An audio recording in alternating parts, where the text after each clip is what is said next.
எந்த பெண்ணிலும் இல்லாத ஒன்று ஏதோ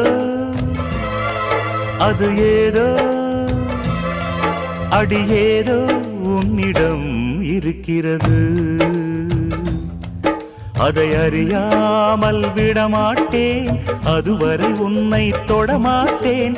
எந்த பெண்ணிலும் இல்லாத ஒன்று ஏதோ அது ஏதோ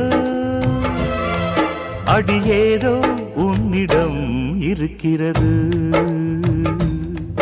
அதை அறியாமல் விடமாட்டேன், அதுவரை உன்னை தொடமாட்டேன். எந்த பெண்ணிலும் இல்லாத ஒன்று ஏதோ அது ஏதோ அடி ஏதோ